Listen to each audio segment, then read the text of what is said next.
videolõunatund Nõmme raadios. Ja tere maailm, ongi lõunatund Nõmme raadios. Olengi siin stuudios nii nagu peab, kõik läheb käima täpselt nagu peab vastavalt oludele. Olen olude tähtsust rõhutanud korduvalt. No üks asi on, et olud võivad muutuda situatsiooniks. Kuigi eks see situatsioongi tähendab rohkem olusid, aga on hirmsamalt öeldud, sest see on võõrsõna, mida mõned peavad. Ei tea, mis elukaks. Võõrsõnadega rääkimine üldiselt, seda käsitles, see jama ajamist käsitles kunagi õilis film Yes Men, jah mehed. No see oli ka selles, kuidas kaks jeekimit hakkasid lihtsalt bluffima ja neid usuti, mis tõestab veel kord, et ei ole olemas nii lolli ideed, mis ei leiaks järgijaid ja leidis. Yes Men iseenesest on pooldokkar, no pooleldi dokumentaalfilm, aga eks seal ole ka lavastuslikke elemente paras kuhi. Olge tänatud kõik, kes te hoiate oma õlgu all Nõmme raadio tegevusel. No me võiksime loomulikult kõik kooris, palju meid siia jäänud on, tulla korra kunagi kaadrisse ja öelda teile suur aitäh, sest ilma teieta tõenäoliselt oleks lõpp lähemal. Te ju teate ka võib-olla lauset, et vot, me oleme sunnitud hinda tõstma, sest me ei ole juba tükk aega hinda tõstnud, mis näitab, et ega siin midagi stabiilset ilmas ei ole. Kunagi vilkus kenasti kuskil interneti avarustes niisugune rida, kus oli kirjas elektri hind nõukaajal, see oli konstant ja selle kohta oli selle teabe ilmutaja kirjutanud, et vaat see on stabiilsus. Muidugi võib selle ümber lükata, sa näed, kuhu see stabiilsus viib. Aga vaadake, kuhu see ebastabiilsus meid viib, ikka samasse kohta.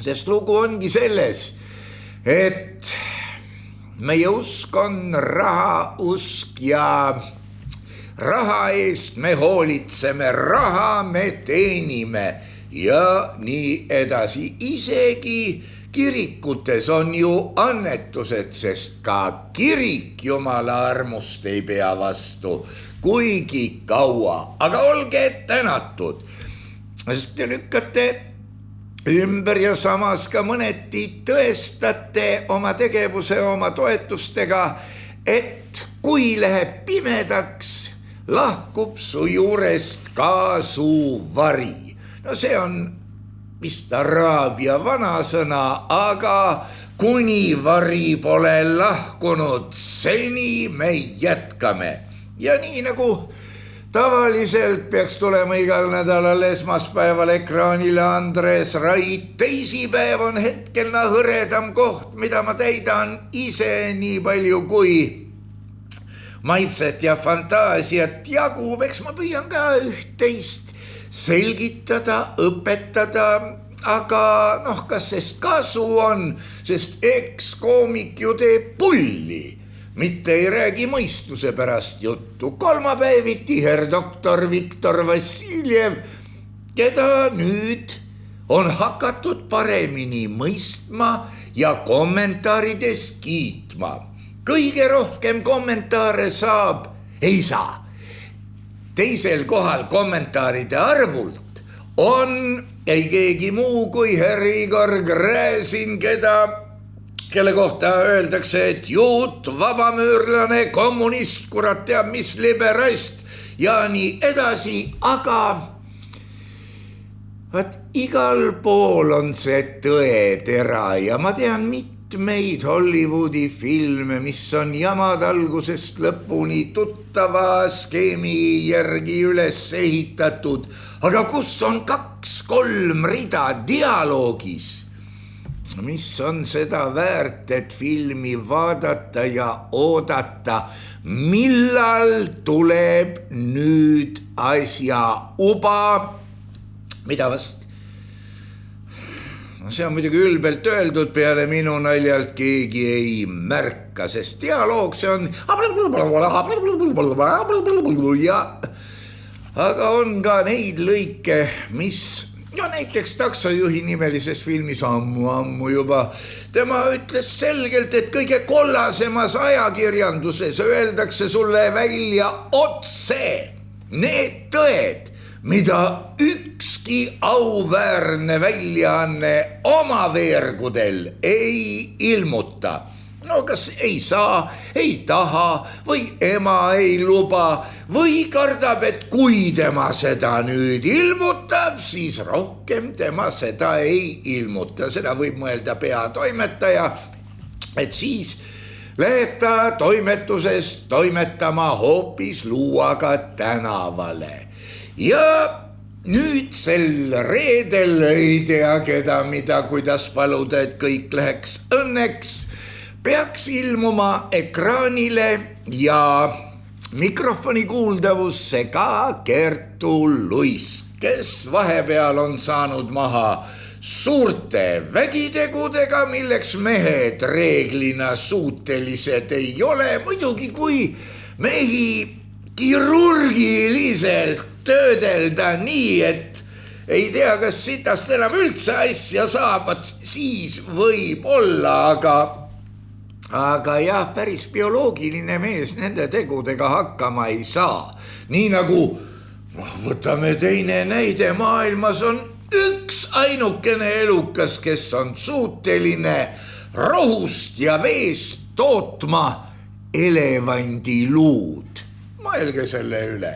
Imesid on meie ümber nii, et imesta aga. Jah, kui nüüd Kertu tuleb, siis Kertu kommentaare lendab peale. Nende hulgas on nii hinnanguid, positiivseid hinnanguid, lõviosa. Paar, peaks ütlema, klassikalist jobukaku turtsatust lendab ka ikka sisse, aga võt see ongi see, et egas jobukakk ise aru saa, et ta jobukakk on. No võt on niimoodi. Tema arvab, et tema paneb maksimaalset tarkust, nii nagu mitmel pool kommentaarides on, aga kui ta oleks vait olnud, peetaks teda siiamaani vast filosoofiks. Nii, reedeni on nüüd see, mida te toetate, läbi võetud. Noh, loodame, et me kestame veel edasi. Ja nüüd võib-olla läheks natuke kommentaaride juurde. Vaat kommentaarid, üldiselt nemad kipuvad olema paljudel juhtudel vihapursked konkreetsete märksõnade peale. Ja see on laialt öeldud, sellepärast, et siis peaks konkreetne märksõna põhjustama suure vihapursete laine. Aga ei, need on need märksõnad, mida inimene tähele paneb, kuulaja, vaataja paneb neid tähele ja siis, kui kukub pröökama, saab, ma ei ütle isegi mis, ja see, mida ta, võt sellest ei saa selge peaga inimene kohe mitte õhkagi aru, lihtsalt ei saa. Sest näiteks kui kommentaar minu seni esitatu peale on, kas sa ise ka aru saad, mida sa teed, see on ju kõik puha Kremli propaganda ja ise oled nats ja midagi. No ei saa aru, saan aru, et inimene on püha tarka viha täis, aga ma ei saa aru, mille peale ta vihastas, et ma nüüd katalüsaator või see äratulev punn olen, mille peale saab pursata kõike.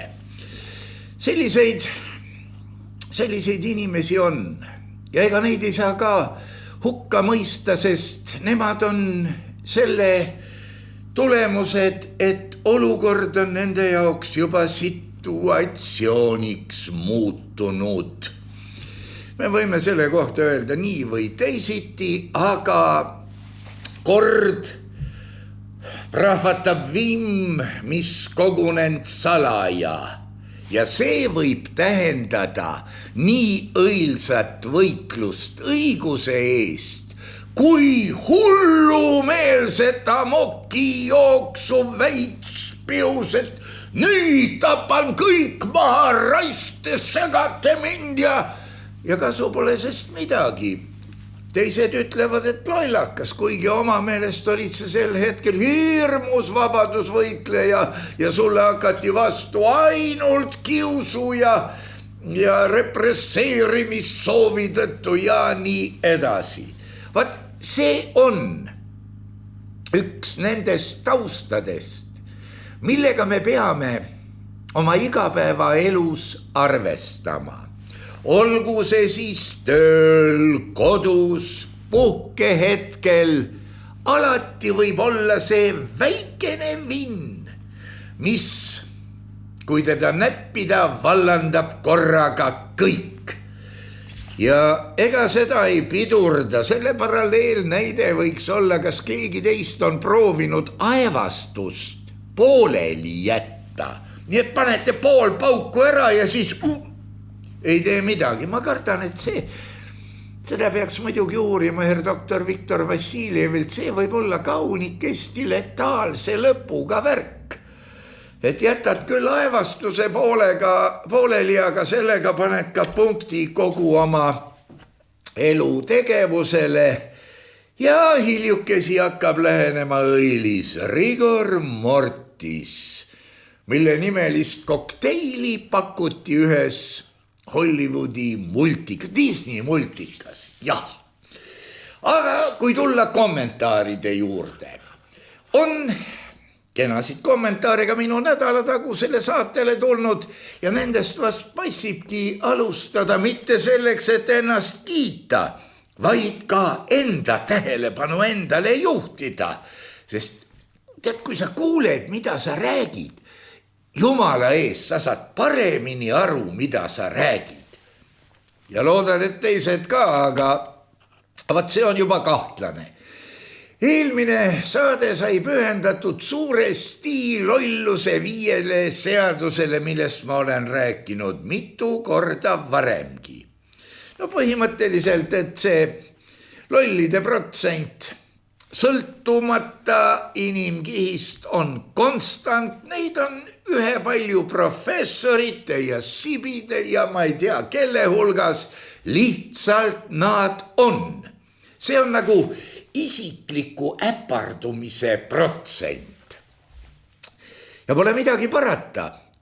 Kui midagi on võimalik valesti mõista, siis teatud kontingent võtabki kätte ja mõistab seda valesti. See on muide mõneti ka kohtu ja advokaatide trumpet, aga me võime seda tõlgendada, kui ja ongi saak käima tõmmatud ja läheb jaarumine teemal, mis tegelikult ei pruugigi asjasse puutuda, no tont temaga.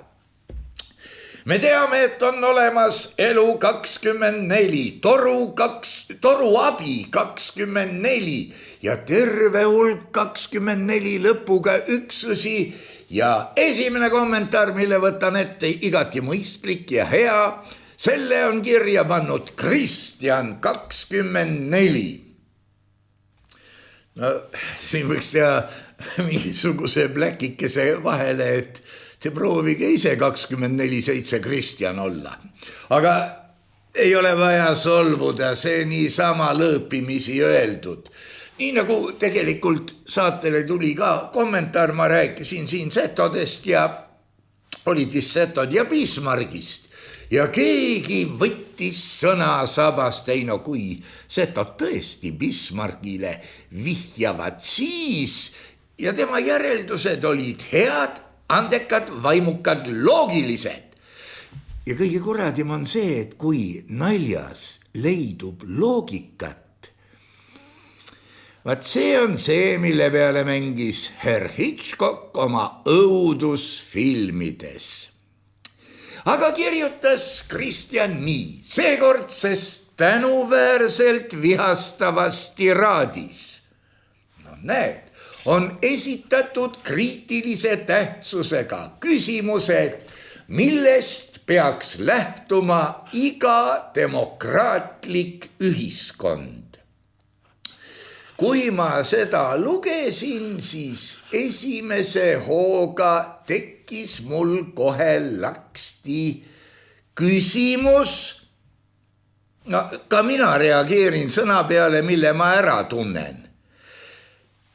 Küsimused, millest peaks lähtuma iga demokraatlik ühiskond. Tähendab, demokraatia on siitmaalt siiamaani. On need küsimused, millest lähtutakse ja loogiliselt võiks öelda, on ka küsimusi, mida demokraatlikus ühiskonnas ei esitata. See muu hüpotees või vandenõuteooria, aga nii võib ju olla. Seega ka demokraatial on oma reeglid, mida tohib, mida ei tohi. Ka demokraatial on ilmselgelt, seda me näeme ju, sest meil ju räägitakse ka, et meil on demokraatia koguni. Sellest muidugi nii avalikult ja põhiseaduslikult ei räägita, meil on esindusdemokraatia, alaliik.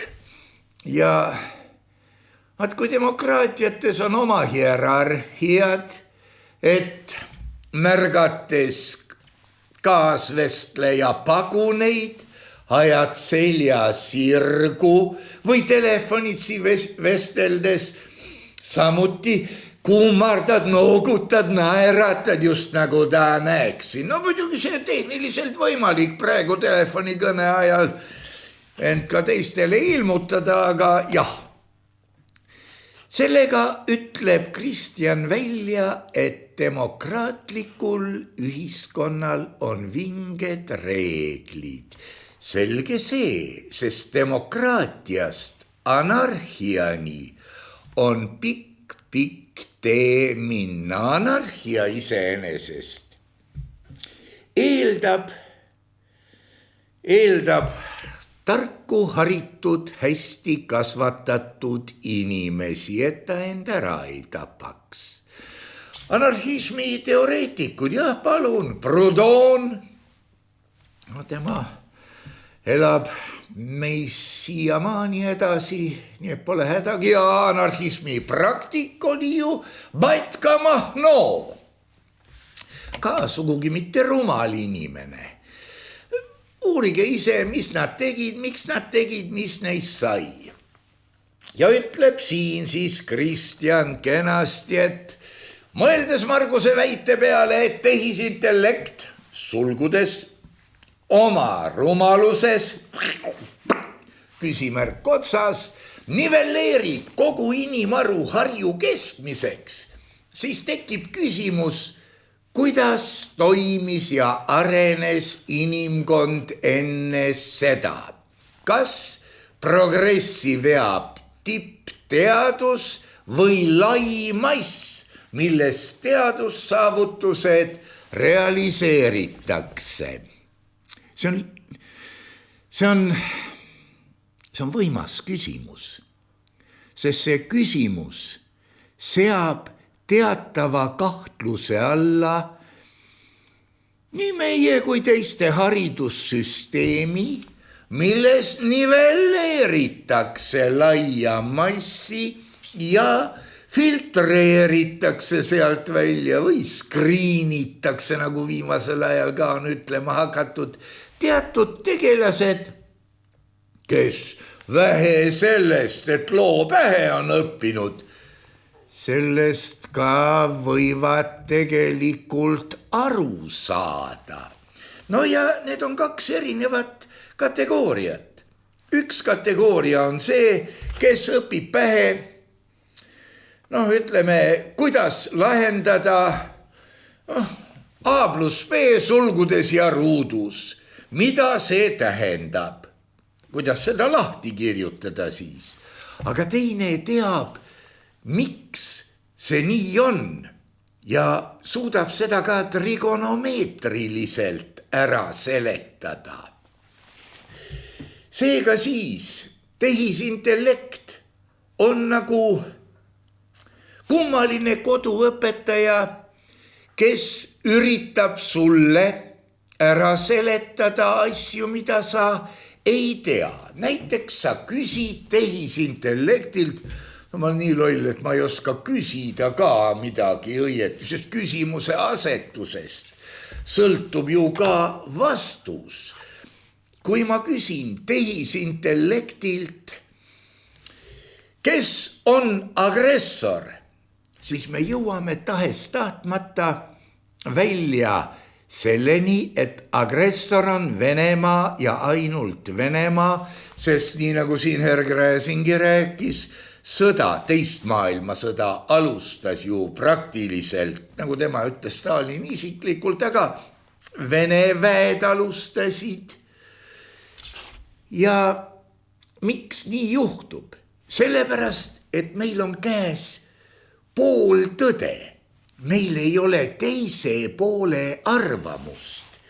Ja no võib-olla demokraatias ongi nii, et kui 51% on poolt, siis tõde on vaat niisugune ja sellele ei tohi vastu vaielda mitte keegi ülejäänud 49%.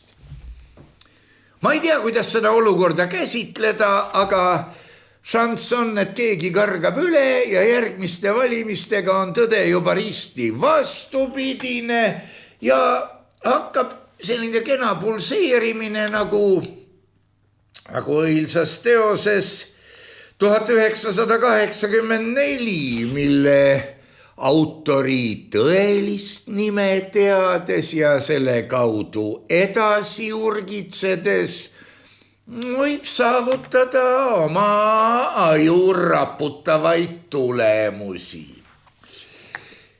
Tehisintellekt tõepoolest nivelleerib massi arvamuse teatud tasemele ja ma vannun, et kui tuleb hääletamine, no kujutame endale ette pimedaks nimetatud keskaega, kui keegi hakkas seletama, et ei, mitte päike ei tiirle ümber maa, vaid maa tiirleb ümber päikese. Tehti rahvahääletus ja raisk pooges, et tola üles või pange hullumajja. Vaat see ongi kogu tõde demokraatiast ja hääletamisest. Aga et rahval igav ei hakkaks, siis tõestati see heliotsentriline värk kenasti ära. Noh, eks sellega tegeleti tegelikult juba vanas Kreekaski, aga pole hullu. Varem või hiljem imbub teissugune informatsioon pinnale ja siis me tunnistame kõik, see ja see on ainult õige ja kõik, kes teisiti räägivad, on lamemaalased, mis võib-olla 10 aasta pärast on austav tiitel. Need, keda tol ajal võim, see vastik võim hulluks pidas, neil oli õigus. Ja nii nagu dekabristid, kes saadeti Siberisse kui kurjategijad ja tulid tagasi kui avangardistid, pühamehed, kes nägid tulevikku ette, no vähemalt üks legend hetkel on niisugune, mis tingimustes ja kuidas nad seal elasid, mida tegelikult tegid, ma ei tea. Ajalugu, kuna ta on dünaamiliselt muutuv teadus, nagu üks tark juut ütles kokkuvõtvalt, ajalugu oma dünaamilistes muutustes ei ole olnud pea kunagi mu eriline kirg, kuigi küsimusi tekib. Minu pärast kas või sel teemal, et kas te teate, mis oli vanasti Viru tänava nimi? See oli Gliniannaja uulitsa ehk Savine tänav. Ja nüüd, kui näppida savi siitpoolt, sealt poolt, siis paljudel juhtudel võib tekkida küsimus savi päritolus. Kust tema korraga tuli? Miks ta siin on? Mis tema tekitas? Ja vaat siis läheb olukord juba keeruliseks ja kui Viru tänav oli Savine tänav ja kui me vaatame näiteks Mustpeade maja, kui sa lähed ühest uksest sisse 2 korrust madalamale, vaatad aknast välja, avastad, oi jopp, ma 2. korrusel ju. Tekib küsimus, miks see maja siis sihukesse kohta ehitati, aga võib-olla tõepoolest vanasti ehitatigi nii, et kaevati meeletu hulk pinnast mäe küljest välja, et mahutada maja sinna kui sahtlisse. Ei, ma ei eita. Ei ole läbi aegade inimsoos olnud talentide põuda, ei tule seda homme ka. Jah, ja öelge nüüd, kas progressi veab tippteadus või lai mass? Õige vastus oleks laia massi pime usk, mis on nii mõnegi kuti väidetavalt tuleriidale saatnud. Lai mass uskus, et niskene tüüp tuleb küll ära põletada, pole taga midagi peale hakata. Või on see taas, no me teame, et on olemas tänu Johan Smuulile, vaat ei teagi, kuidas sellesse mehesse suhtuda, Kihnu Jõnni nimelises näitemängus tegelane ajalooline Tõde, keda ei sallita, kes olevat olnud võrdlemisi närb väljanägemiselt ja nii edasi, aga jõudu tal oli, sest ma ei mäleta, kes prantslane see oli öelnud, et loll nagu fakt. Ja selle eest olla ajalooline Tõde teda nuhelnud ja oi rängalt. Mida ma tahtsin öelda? Ajaloolise Tõe antipood oleks ju ajalooline vale. Ja nüüd jääb küsida, kui kaua püsib üks ajalooline vale. Mida me usume? Kas ta püsib 2, 3, 4 inimpõlve? Siin võiks küsida jälle, mis pärgel toimus tegelikult Napoleoni sõdadega.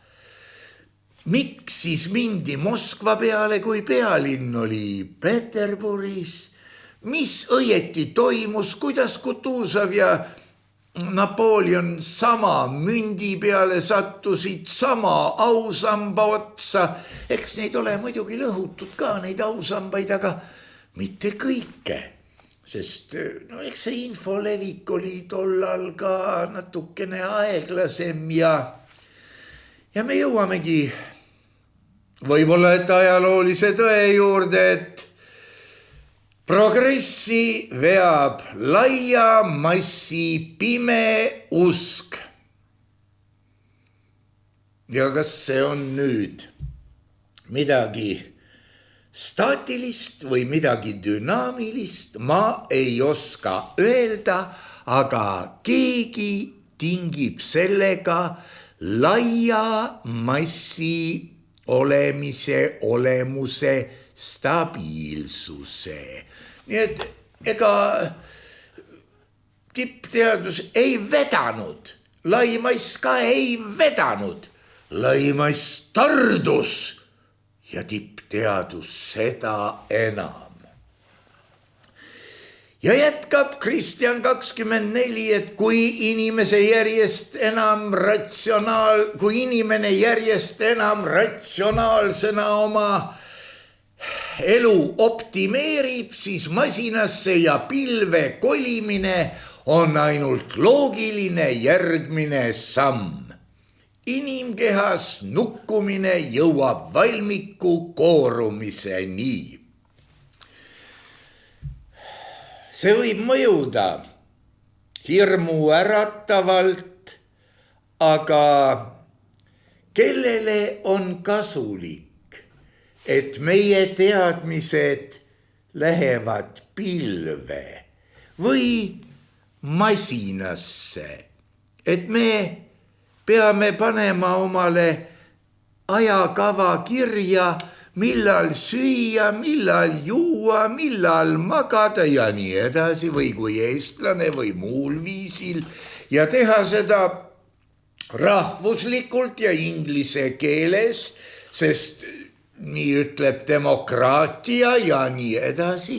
Ühesõnaga, võt see ratsionaalsus, ratio, see on üks kahtlane asi.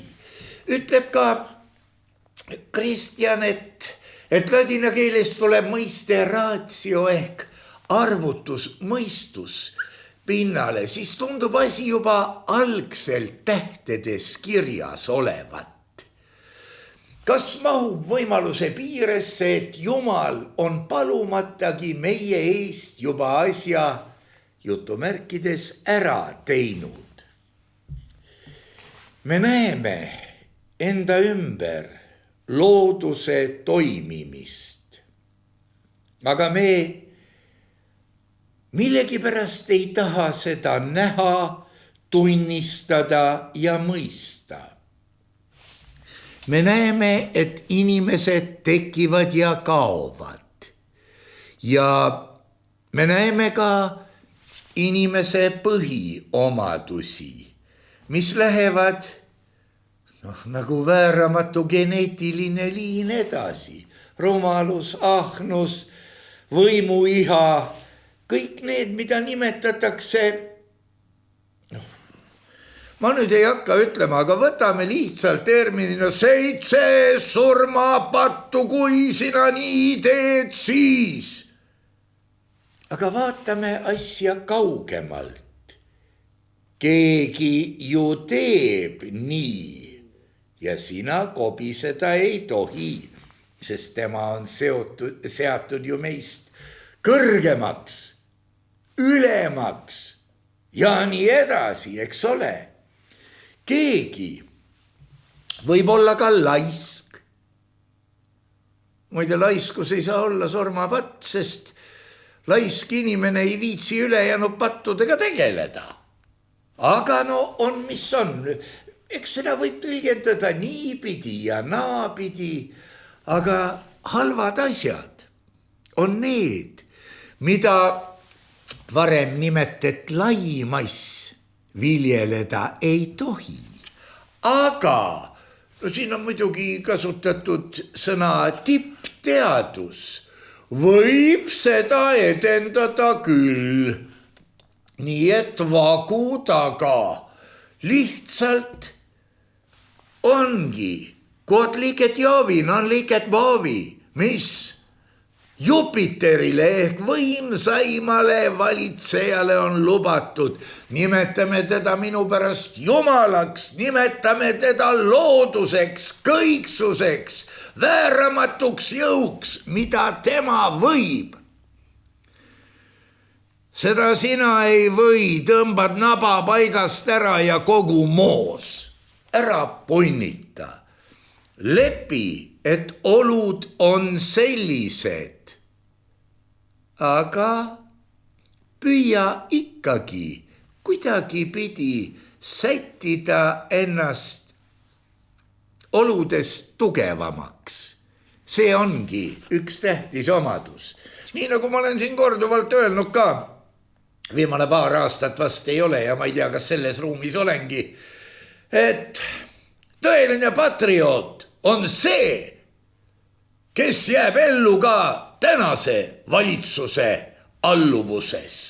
Allutatavus, tont temaga. Siin on järgmine kommentaar. Ma ei hakka kommenteerijate imelikke nimesid ette lugema, isegi kui need nimed väga imelikud ei ole. Paljusid asju ei saa ise teha ja tuleb paluda, et Jumal teeks seda meie eest. Võimuesindajaid ei saa näiteks ise karistada. Jälle üks tegelikult väga suuri mõtteid sisaldav kommentaar. Võimuesindajaid ei saa ise karistada, sest võim on nende käes. Ja kui 49% hakkab niuksuma, siis jääb temast 5% alles, ülejäänud on kõik rõõmsalt nõus poolt, mina, poolt, just nagu Operatsioon Öö nimelises filmis, mille lõpukaadrites üks paadunud pätt, igavene vägev tursunn, oli nõus minema tööle ükskõik kuhu, aga tal oli juba tellimus olemas selle sama kuti juurde, kelle eest ta oli nõus pagema, vaguneid laadima ja tsemenditehasesse ja ei tea kuhu. Võimuesindajaid näib, et tõepoolest ei saa ise karistada. Näib, et need, kes on võtnud enda kätte võimu ei kingita, võim võetakse, võim. No peaaegu oleks öelnud, et võim on vägivald, aga ja kui oleksingi öelnud, siis kui palju ma oleksin eksinud, kohe ei tea. Paluda Jumalat. No siis võimuesindajad teavad, kus sa sel kellaajal oled, et lähed tipa-tapa kirikusse, viskad karpimündikesi, tuled tipa-tapa tagasi, võib-olla käid kõrtsus ka ära ja üldiselt on teada su palvetunnid ja sisuliselt on teada ka su palvete sisu. Ja kui sa midagi, no siin on kogemused ja saatekülalised on ju seda, mitmed saatekülalised, mitu saatekülalist on seda öelnud, et kui sa lähed kirikusse, mobla on taskus ja palud, et issand tee nüüd niimoodi ja issand tee nüüd naamoodi ja anna mulle seda ja anna mulle teist. Lähed koju ja sulle hakkavad nende asjade reklaamid tulema, näed. Issand pakub sulle ju, et kuule, teeni nüüd usinasti raha ja osta. Mina olen siin ainult vahendaja, mina annan sulle reklaamid kätte ja võib-olla keegi pahandab juba selle ütlemise peale, aga pahanda pealegi. Kui see riist nuhib, siis ei ole midagi muud teha, kui tunnistada, et ta nuhib ja et andmed lähevad pilve peale ja kõige vägevam reklaamiandja suunab sulle õiged reklaamid. Ma ei tea, millegipärast mulle tundub, et meie maailm on selle koha pealt nii neetult ära nihestatud, et kui midagi kardaks, siis võiks hakata seda lausa kartma või õudne võiks hakata, aga panete tähele, inimesed on sellega leppinud, inimesed on sellega harjunud ja võimuesindajaid ei saa näiteks ise karistada, sest võimuesindaja ei ole teinud niisugust seadust, mis lubab tal natist kinni võtta. Tegelikult on, aga kui me vaatame, mis ma targutan, kirjutab Karma tunnistaja, et ka raha on alles siis, kui kõik saavad aru, et see on raha. Selle teadmise hetkeks pole enam olulised liha, kartulid ega ka rattad. Peaasi, et raha on. Arvan end ära tundvat selles kommentaaris sisalduvat jubedat ja julma irooniat. Sa võid nälga surra ja õnnelikult suruda vastu rindu oma. No kas nüüd kujundlikult võiks öelda rahakotti, aga dokumente, et su papp on seal fondis ja teises fondis ja kuulda samal ajal vaimu kõrvas, kuidas krõmp, inflatsioon seda närib ja mõelda, kus saaks juurde, toidaks inflatsiooni, toidaks rahakotti, sest mina usun rahasse ja seda võite ise jätkata vastavalt sellele, kuidas maitset ja fantaasiat jätkub. Geniaalne on üks kommentaar oma lihtsuses ja lapselikus siiruses. See ütleb, teadmisi saab ju varjata, aga rumalus, see hüppab püünele ja hõikab kõva häälega, vaata mind. Tõene asi. Ja ta on siia kirjutanud ka oma õige nime alla. No see dokument jääb mul pilve peale, ei, oma arvutis alles, kuigi kurat seda teab, kuhu need pilveküüned ulatuvad.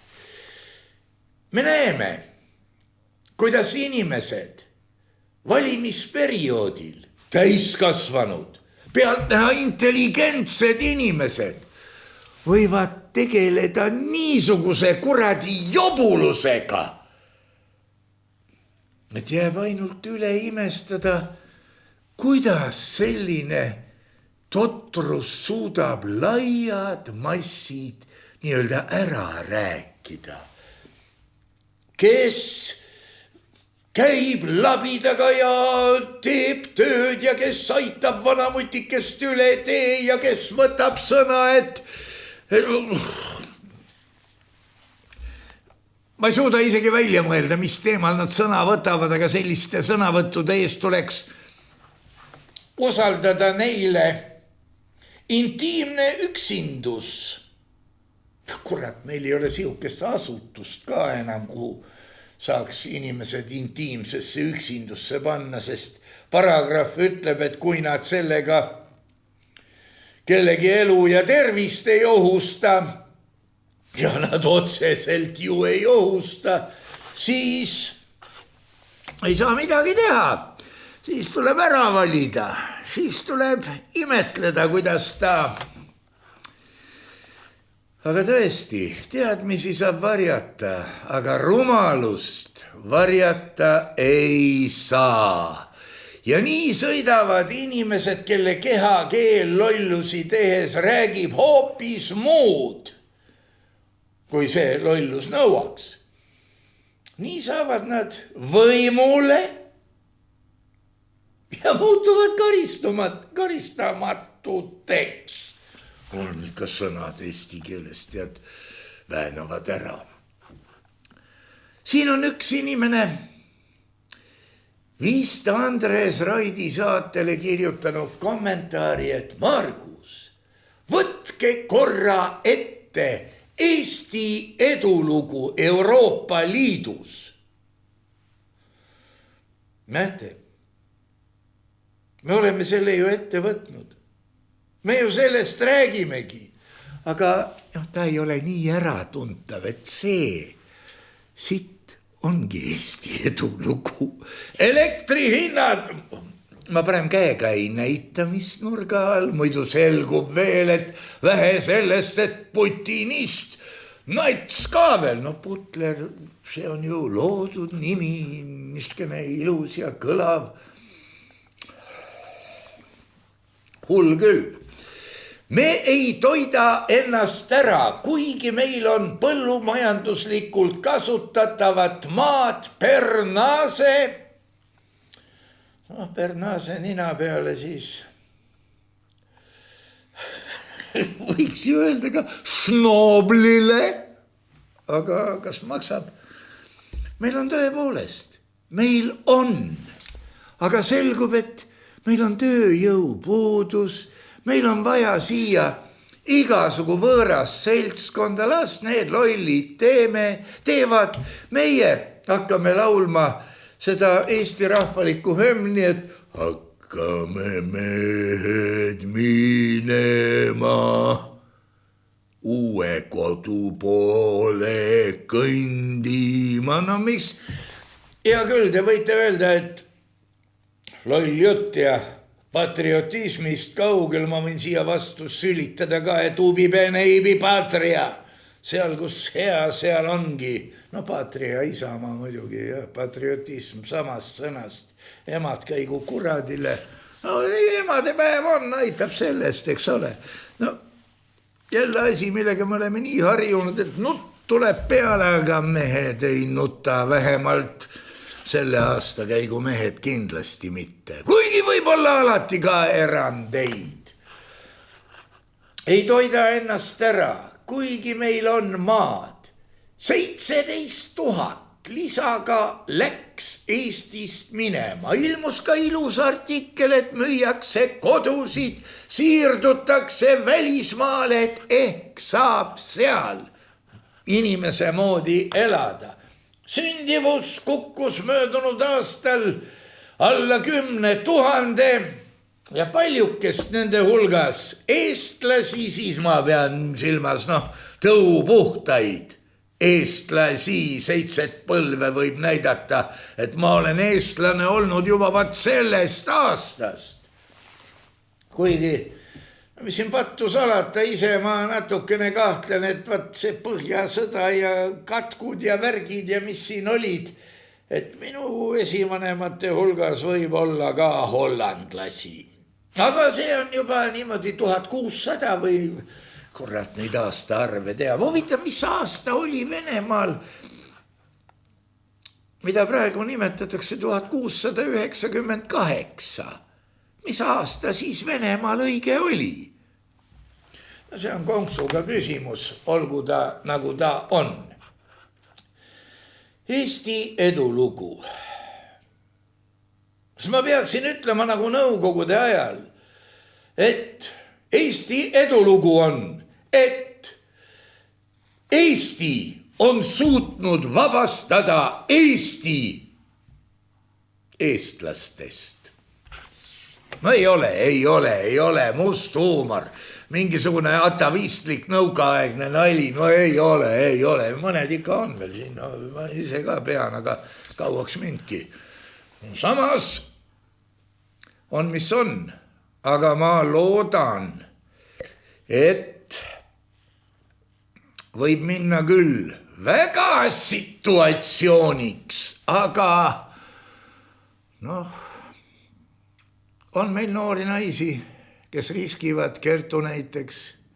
On meil noori naisi, kes ütlevad, et ei, mitte iialgi. Ja ei saa ju neidki hukka mõista, sest isegi akvaariumikalad ilusa nimega kupi, Levistes reticulatus või Levistes poetsilia, kumb nimetus praegu kehtib, mul on natuke segi, elus sünnitajad. Sünnitavad küll elusaid maimukesi, aga nad söövad need maimukesed ära, et kalade arv liitri kohta oleks suhteliselt konstant, muidu ei ela ära. Ja võib-olla siin ka umbes sedamoodi. Keeruline on. Me ei saa. Ühest küljest muidugi me peame kõikumatus usus, et Eesti oli, on ja jääb ja areneb, mitte nagu molluskid Piireuse lahes.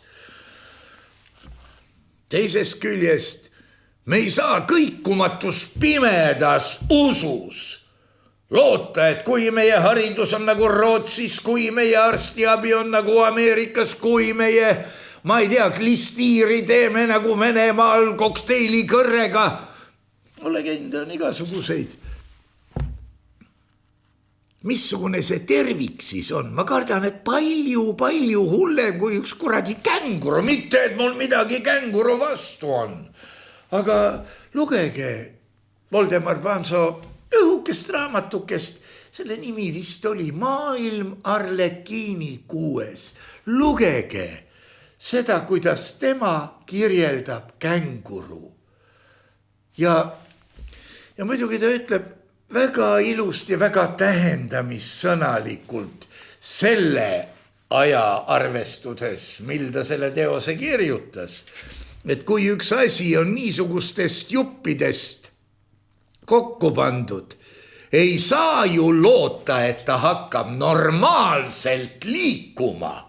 Need röögatud tagajalad, pisikesed esikäpakesed, igavene sabamölakas, pea nagu oleks ja ei ole ka. Võlps ja... Aga näed, kellelegi meeldis sihuke ja sihuke ta sai ja ma ei saa öelda, et mul midagi tema vastu on. Las ta olla siis sihukene, on nagu on. Kirjutab veel üks kommentaator, et rääkides NSV Liidu vapist. Jah, eks ta oligi nimme sinna kogu maakera peale siis peaks olema pandud ja sirp ja vasar takkaotsa veel peale löödud. Kõige rohkem paistab sellelt maakeralt esile Aafrika manner millegi pärast. Jälle jumalast õige. Ja see on võib-olla üks vähestest kohtadest, kus tunnistatakse, et Aafrika on ikka väga suur. Euraasia ka loomulikult. Ameerika maailma jagu otseselt ei paista, kui üldse natukene põhjapooluse lähedast ala nagu Alaska ja Kanada põhjaosa. See juhib jälle mõtted meie praegusele päeva küsimusele, mille kohta räägitakse, et kui uskuda meie neid eksperte, propagandiste, siis Venemaal on 5 viimast veel hinge jäänud, üks nendest on Putin ja kes teised on, ma ei tea. Hea küll, jälle must huumor, aga selline mulje jääb. Venemaa kukub kokku. Siin keegi lõõpis juba, kui see India ja Pakistani konflikt läks lahti, et meie ekspert ütles, et Indial jätkub rakette veel vaid 2 päevaks. No comment, eks ole. Aga leia lollus ja tuleb ka ekspert. Muidugi siin on, kui me vaatame geograafilist sarnasust. Ameerikamaa jutt, et võtame nüüd aga Kanada ära ja ühendame Ameerika siis kenasti Alaskaga, mis on Ameerika oma. Ja ma nüüd ei oska öelda geopoliitilisest seisukohast, eks ta natuke ehmatav ja julm tundub, aga ega see loogikal ka midagi viga ole peale selle, et ta on ehe globalismi ilming. Nii nagu Venemaa. Kui me vaatame Venemaa peale, siis näeme, et ka temal on kenakene asumaa. See on siis kaardi peal ei miski muu kui Kaliningrad. Sinna pääsemine vist on kaunikesti keeruline. Selge, Peeter Esimene olla raiunud akna Euroopasse, kuigi tsiviliseeritud inimesed käisid juba tollal ukse kaudu. Miks siis ei võiks ühendada Venemaad Venemaa asumaaga? Lepime jänkidega kokku ja teeme ära, eks ole. Vot see on niisugune vandenõuteooria, et ajab ihukarvad püsti ja ma ei taha seda ise ka uskuda, kuigi ise ma selle siin välja laterdasin. Ja kui nüüd vaadata, kust see kriips tuleb tõmmata, see tee, mis tuleb ära võtta, siis Eesti jääb sellest magistraalist natukene kõrvale, aga Läti, Leedu, Poola, need on ebamugavas asendis, ei ole midagi parata. Veel, näed, kell juba nii palju, veel kommentaare paar tükki. Huvitav, missugusest sordist on meie valitsejad. Võib-olla tavalised mehed ja naised ei peagi millestki aru saama. Erilised inimesed võtavad võimust. Prügikasti Rattapärkel on oma arust tark mees. Eesti on nagu avatud hullumaja. No näed, avatud hullumaja. Ega vabatahtlikult naljalt keegi siia ei tule. Tullakse ikka omasuguste seltsi, eks ole. Mida selle kohta ikka midagi muud öelda, aga me räägime tihti peale, et oi, vabamüürlased, neil on sidemeid, nemad on jube targad, jube julmad. Eestikeelsed vabamüürlased on täpselt samasugune läbilõige Eesti keskmisest nagu kõik muud organisatsioonid. Jah, kui nad saavad end šmugeldada, ma ei pea silmas siin praegu vabamüürlasi konkreetselt, aga mingisugused klubid, niškesed, naškesed saavad end šmugeldada suure keti osaks, siis nende ladvik tõenäoliselt, no te mõistate ise mida, aga vaimselt tasemelt. Tuletame palun meelde, mida ma rääkisin lolluse 5 seadusest. Ei ole vabamüürlased ega rotariaanid ega minu pärast ma ei tea, mis need makaronimonstri kummardajad olid. Nende hulgas on täpselt sama palju lolle protsentuaalselt kui ükskõik millise teise hulgas. Ja samas muidugi, eks nad teataval määral aitavad kõik kaasa raha liikumisele, raha eest hoolitsemisele, aga see on ka kõik. Siin muidugi väikene torge ühe kommentaariga. Andres võiks, see sõna on välja, jutt on puudu, võiks välja uurida, kuhu on jäänud aprilli lõpus ilmuma pidanud OSCE raport meie kiidetud e-valimiste kohta. Kuhu ta on jäänud? No mis ma oskan öelda? Ma üritasin uurida, ega teda kätte ei saa naljalt. Aga ma luban, et ma räägin Andresega ja ma viskan talle selle kommentaari ette, et vaata, kas sa saad küüned taha, kuigi see ei ole päriselt see teema, sest Andres räägib nendest hirmuäratavatest asjadest, mida kõrgema poole vaimuhiidlased meile kaela lasevad. Hakake külvama ananassi. Ja millega nad tapavad eesti keele. Nii nagu tegelikult inglise keelele pani jubeda matsu Joyce oma Ulyssesega. Pole midagi parata. Keegi torkas veel, et see, mis te siin lennunduses, see ei ole nii, see on teistmoodi, on küll nii. Transpordi varahalduse lennukid on endiselt müümata. 1-2 regionaaljetile, mitte lumeinimesele, vaid see on jett, kuulunud lennukist, ilmselgelt plaanerist, sest mootorid müüdi maha transpordivara haldusele ja renditi tagasi käibevahendite hankimise eesmärgil, on õhusõidukite registris kustutatud. Läkski lendu, kuigi ma näitasin eile vist, et kukkus kokku. Seega esimene pääsuke suundus vanarauda, algus tehtud.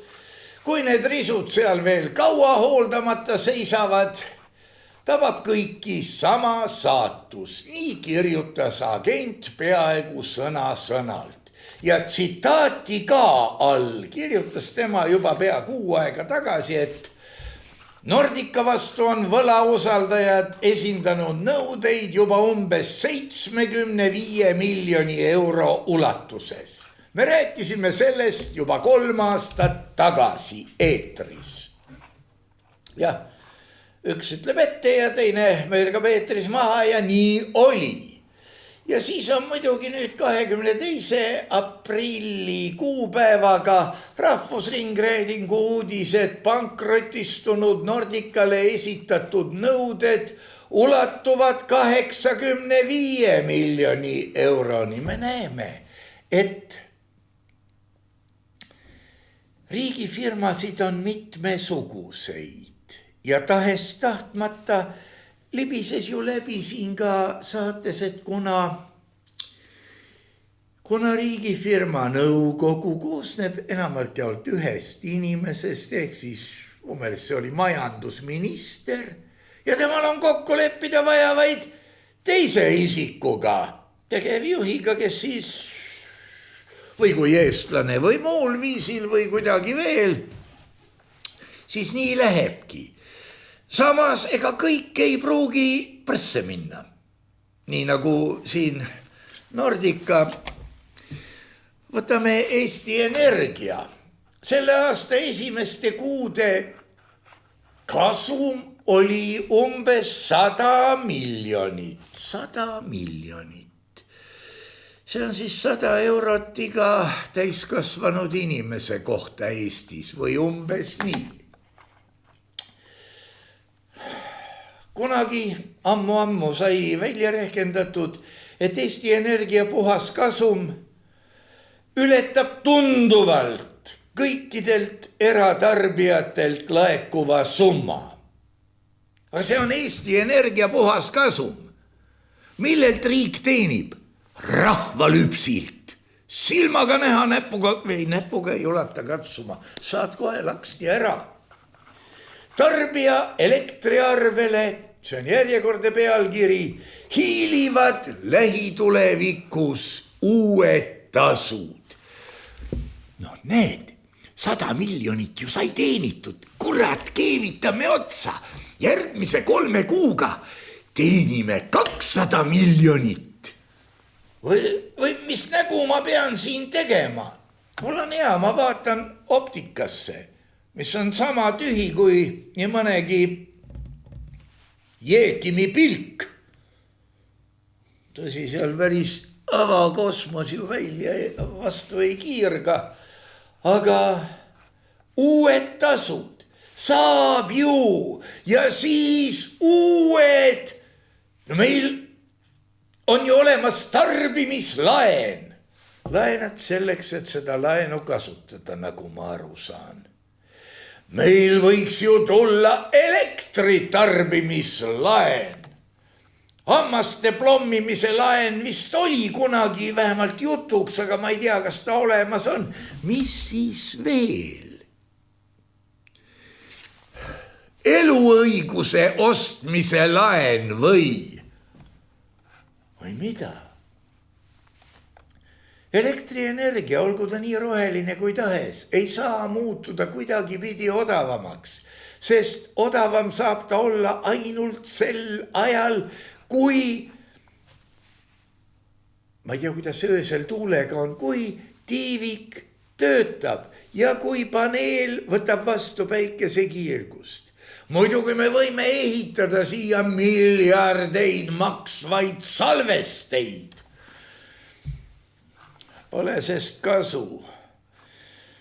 Tuuliseid öid on vähe ja üleüldse. Tegelikult kulud on päikese ja tuuleenergial, kui me vaatame tausta, kaunikesti suured. Lisaks muidugi see, mida võtab riik. Ja riiki usaldada. Pange kõik elektrikütte, elekter on nii odav, see ei maksa midagi, kui te kütate ahju, te maksate tunduvalt rohkem, pange elektrikütte ja pandi elektrikütted ja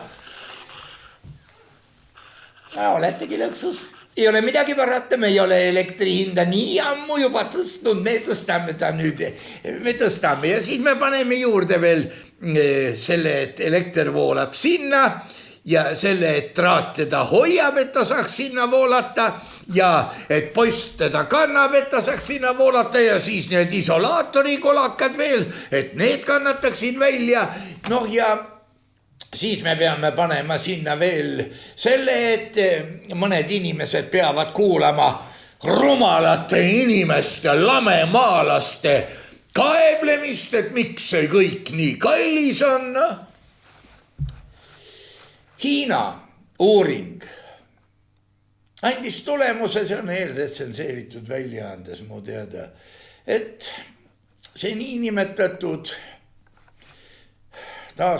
päikeseenergiast oli vist konkreetselt jutt, et selle hind on tegelikult 2 korda kallim kui kivisöel.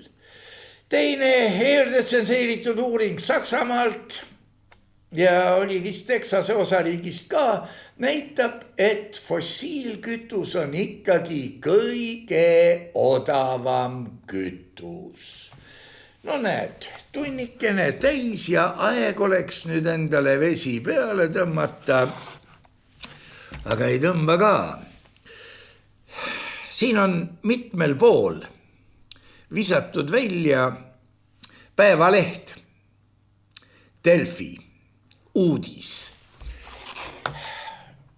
Ja see on jälle ilma küsisõnata, Putin tahab tõesti kõnelusi. Küsimärk otsas, aga küsisõnad on eesti keelest välja surnud vist. Marko Mihkelson, ettepanek tuleb tagasi lükata. Ainus lahendus saab olla sõjaline. Vihane vend, huvitav, kas ta Kroonus on käinud üldse? Võib-olla tema aastakäik oleks koguni sattunud Nõukogude armeesse. No eks ta oleks seal olnud ideoloogia töötaja, ma arvan. Kui me vaatame karistusseadustikku, seal on õige mitu jagu. Ja jagu ei ole seal mitte see, et saadame ühe jao sõjaväelises mõttes sinna ja teise jao tänna. Ei, jagu on jaotis. 3. jagu. Süüteod rahu vastu. Paragrahv 91. Agressioon. Riigi poolt teise riigi vastu suunatud agressiivse sõja, rahvusvahelisi kokkuleppeid või riigi enda antud julgeoleku tagatisi rikkuva sõja juhtimises või ettevalmistamises või selles osalemise eest, samuti agressiivse sõjaga ähvardamise eest, mida herr Mihkelson muu arusaamismööda just selle pealkirjaga tegi. Ainult sõda karistatakse vabaduskaotusega 3–12 aastani. Aga kuat liiget joovin on liiget poovi. Sõjapropaganda, ainult sõda. Sõjale või muul viisil relvajõu kasutamisele üleskutsumise eest, kui sellega eiratakse rahvusvahelise õiguse üldtunnustatud põhimõtteid.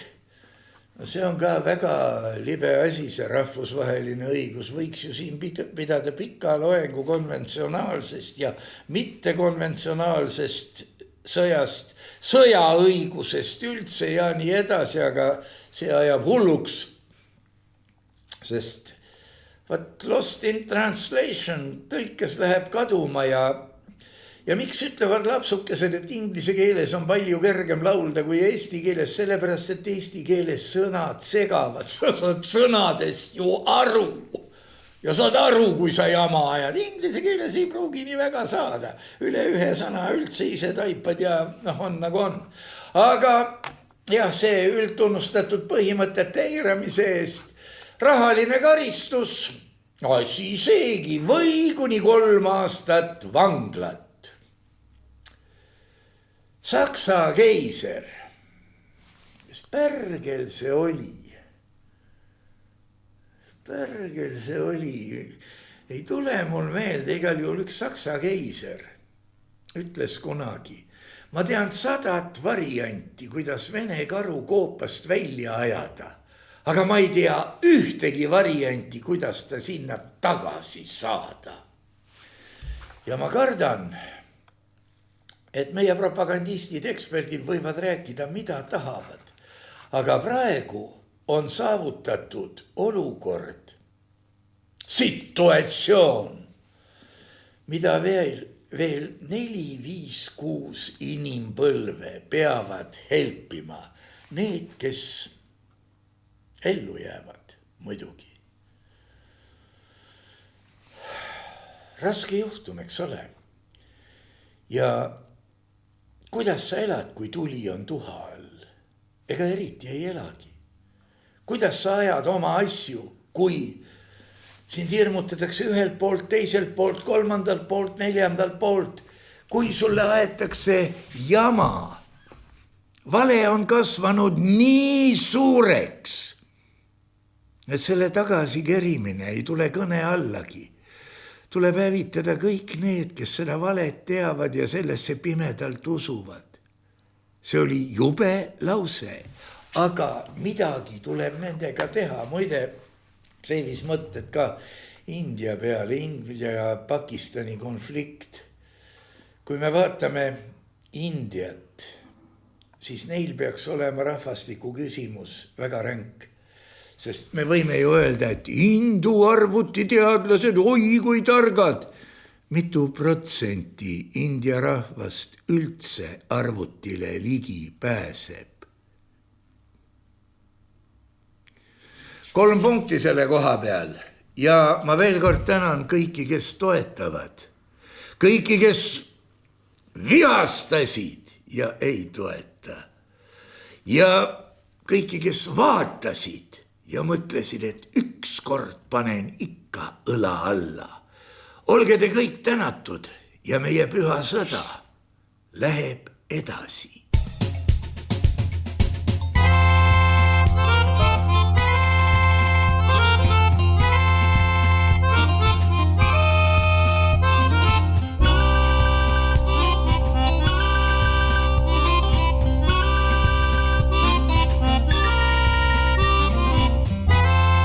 Saade on salvestatud 2025. aastal.